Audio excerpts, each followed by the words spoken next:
Hi friends, till now we have seen four aphorisms in the organ of medicine. In the first aphorism we have seen the physician's hand only mission. The second aphorism we have discussed about the highest ideal of cure, how it should be. In the third aphorism we have seen about the what the physician should clearly pursue. In that we have seen he should have the knowledge of disease, he should have the knowledge of medicine, and he should have the knowledge of mode of application of that medicine to the disease. And in the last we have seen about he should have the knowledge of removal of obstacles to recovery. पहिल्या एफोरिझम मध्ये आपण बघितलं homeopathic फिजिशियनचं mission कसं असावं, म्हणजे homeopathic फिजिशियनचं उद्दिष्ट काय असावं, त्याचा पेशंट बरा करताना तो कसा बरा केला गेला पाहिजे हे आपण पहिल्या एफोरिझम मध्ये बघितलं. दुसऱ्या एफोरिझम मध्ये आपण बघितलं हायेस्ट आयडियल ऑफ क्युअर. तुम्ही पेशंटला बरं करत असताना कशा पद्धतीने बरं करताय, ती क्युअर कशी कंडक्ट करताय हे दुसऱ्या एफोरिझम मध्ये बघितलंय. ती क्युअर करत असताना rapid, gentle, permanent and based on easily comprehensible principles अशा पद्धतीत ती क्युअर आपण कंडक्ट करतोय. आणि तिसऱ्या एफोरिझम मध्ये आपण बघितलं फिजिशियनला कुठल्या कुठल्या गोष्टी अवगत असणं गरजेचं आहे. पहिली गोष्ट, फिजिशियनला आपल्याला काय बरं करायचंय एखाद्या पेशंटमध्ये ते माहिती असणं गरजेचं आहे. दुसरं, ज्या मेडिसिनच्या मदतीने तुम्ही त्या पेशंटमधला आजार बरं करताय त्या मेडिसिनची माहिती असणं गरजेचं आहे. तिसरं, ज्या मेडिसिनच्या मदतीने तुम्ही बरं करताय त्या मेडिसिनचा वापर त्या पेशंटमध्ये त्याचा आजार बरा करण्यासाठी कसा करायचा ती पद्धती तुम्हाला माहिती असणे गरजेचं आहे. आणि सर्वात महत्त्वाचं म्हणजे जर तुम्ही एखादा पेशंट बरा करत असताना मेडिसिन देऊनही तो बरा होत नसेल तर त्या पेशंटमध्ये एखादा घटक, एखादी गोष्ट अशी असू शकते की ज्याच्यामुळे त्या व्यक्तीमधला आजार बरा होत नाही. मग हे घटक तुम्हाला त्या व्यक्तीच्या डाएट, रेजिमन, त्याचं राहणीमान या सर्व घटकांमध्ये तो पॉझिटिव्ह फॅक्टर मिळू शकतो. हे आपण बघितलं एफोरिझम नंबर 3 पर्यंत. आणि चौथ्या एफोरिझम मध्ये आपण बघितलं preserver of health. Preserver of health means he is likewise a preserver of health, he knows the things that deranges the health.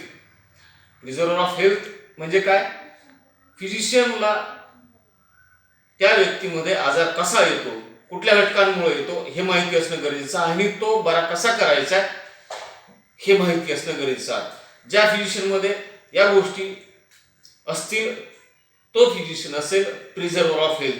त्या पेशंटची हेल्थ तो प्रिझर्व करू शकतो, मेंटेन करू शकतो. Now we are going to discuss about the aphorism number 5. In the aphorism number 5 doctor Samuel Hahnemann has explain about while taking the case. पेशंटची case घेताना, पेशंटला बरं करताना तुम्ही त्या पेशंटमध्ये असणारे सगळे साइन्स अँड सिम्पटम्स घेत असता. While taking a case, you are going to obtain all the signs and symptoms from that patient, and with the help of those signs and symptoms, you are going to administer the remedy. तुम्ही त्या science and सिम्पटम्सच्या आधारे medicine देता. त्या पेशंटमध्ये exciting आणि fundamental causes तुम्हाला शोधता आले पाहिजे. You should have that much knowledge to find out the exciting and fundamental causes. Exciting causes, they are chiefly believed to be present in the acute conditions, and the fundamental causes, they are chiefly present in the chronic diseases. These chronic diseases, they are having the background of chronic miasm. Exciting causes हे सहसा acute condition मध्ये बघायला मिळतात. fundamental causes हे जास्त प्रमाणामध्ये chronic diseases मध्ये बघायला मिळतात. क्रॉनिक डिसीजेसच्या बॅकग्राऊंड मध्ये क्रॉनिक मायझम्स असतात. मग ह्या दोन घटकांची आपल्याला माहिती असणं का आवश्यक असते ते ह्या एफोरिझम मध्ये आपण बघितलं. Useful to the physician in ascertaining the cure. These things, if you are having the idea at that time, you can promote your cure along with the medicines. Along with the medicines, you can cure the patient by removing these exciting causes or the fundamental causes. The chronic miasms, they are the natural factors which are maintaining, which are producing the disease in the human being. And again, with all these things, we are going to find out in that patient about the moral and intellectual, his occupation, his mode of living and diet, his habits, his social and domestic relations, his age and sexual functions, etc. By finding out all these things, you can rule out whether there is exciting cause or fundamental cause.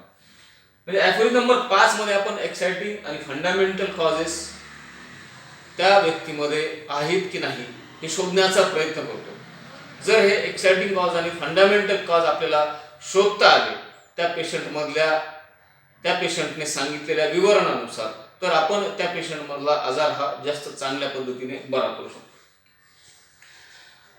Now we are going to discuss about aphorism number 6.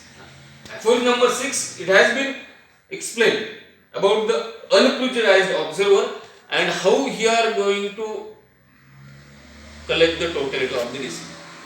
Unprejudiced observer means the homeopathic physician who is going to take the case without any bias things, without any background which is kept in his mind.